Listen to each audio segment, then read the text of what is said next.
जीत आज तक 24/7 में आपका स्वागत है। मैं हूं आपके साथ अंकिता। चलिए बढ़ते हैं आज की ताजा तरीन खबरों की ओर। चैनल को सब्सक्राइब करें, बेल को दबाएं ताकि आने वाली नोटिफिकेशन आप तक पहुंच सके। उनका जयंती जो कार्यक्रम थिला प्रणाम आज्ञा हरिओम। मो ना हूँ जोगी श्री चैतन्य राम, विश्व कल्याण साधना समिति प्रतिष्ठाता रायगढ़। आज समग्र भारत वर्ष प्रत्येक युवांकर चेतना सुंदर विवेक जागृत करने सह राष्ट्र हित समाजर कल्याण एवं विश्वर श्रेय दिगरे जे निज जीवन को सुंदर भाव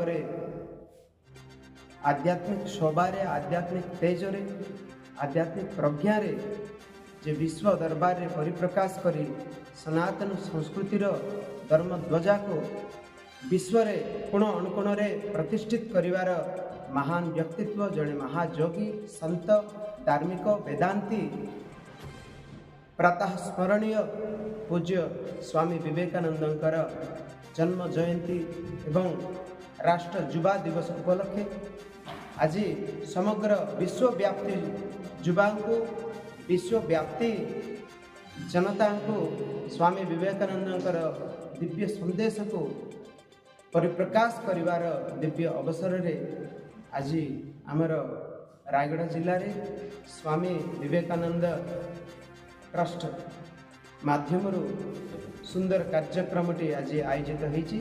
स्वामी विवेकानंद सेवा समिति माध्यम यही प्रति वर्ष सुंदर कार्यक्रम युवा युवती को एवं समाज रे विभिन्न सेवा कार्यक्रम को करिवार गोटे दिव्य प्रेरणा जागृति दे आसुची। जमी स्वामी विवेकानंद कहते बहुजन हिताय बहुजन सुखाय रो नारा भगवान बुद्धंकर पुणी जगतगुरु आदि शंकराचार्यंकर आत्मनो मोक्षार्धम जगत हिताय जोटा कि माने समाजर कल्याण जदि जड़े चाहूँगी समाजर श्रेय जदि जड़े चाहूँगी ताहले से व्यक्तिर मन वाणी कर्म वचन यही हेबा दरकार जोति द्वारा ये समाज उपकृत हो। ताहले समाज उपकृत हेले ही समाज जागृत हब। उपकृत से अंतर स्तर रे हेबे जागृति रे एवं बाह्य भौतिक स्तर रे मध्य सेवा आदि रे मध्य से संतुष्ट हो राष्ट्र हित रे निज जीवन को सार्थक करिवार गोटे सुंदर प्रेरणा को प्राप्ति करिवार माध्यम होचे स्वामी विवेकानंद जन्म जयंती। समस्त प्रणाम हरि।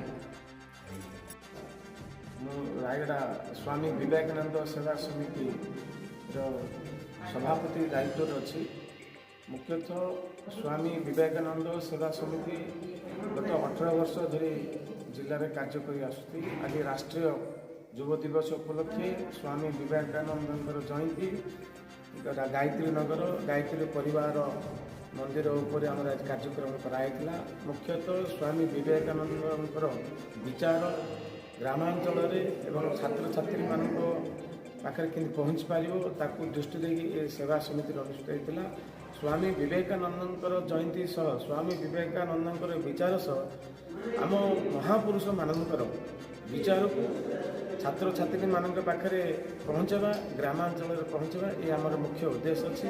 और यार द्वारा स्वामी विवेकानंद सेवा समिति द्वारा छात्र छात्री मानू एवं ग्रामांचल पॉलिथिन मुक्त करवा वृक्षरोपण कार्यक्रम करवा यही कार्यक्रम विगत 18 वर्ष धरी आम कार्यक्रम कर आज कार्यक्रम विभिन्न अनुष्ठान छात्र छात्री एवं बुद्धिजीवी आज उपस्थित थे। तेणु आज आम गर्वित मन कर स्वामी विवेकानंद विचार को नहीं जो संगठन होती आम गर्व कर आम कार्यक्रम थिला।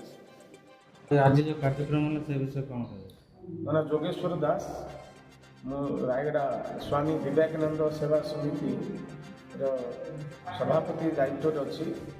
मुख्यतः स्वामी विवेकानंद सेवा समिति गत 18 वर्ष धरी जिले में कार्य कर आसुती। आज राष्ट्रीय युव दिवस उपलक्षे स्वामी विवेकानंद जयंती गायत्री नगर गायत्री परिवार मंदिर उपर आम आज कार्यक्रम कराइला। मुख्यतः स्वामी विवेकानंद विचार ग्रामांचल एवं छात्र छात्री मान पाखे कि पहुँच पार ताकू दृष्टि देखिए सेवा समिति अनुष्ठित होता।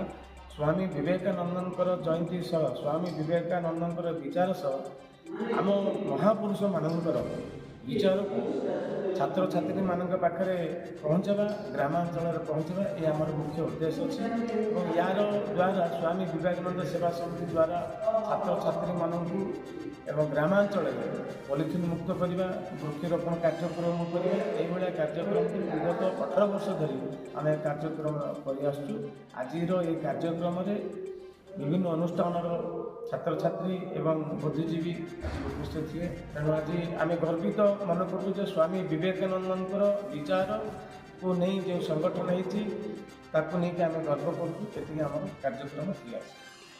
धन्यवाद। तरीन खबरों की ओर चैनल को सब्सक्राइब करें, बेल को दबाएं ताकि आने वाली नोटिफिकेशन आप तक पहुंच सके।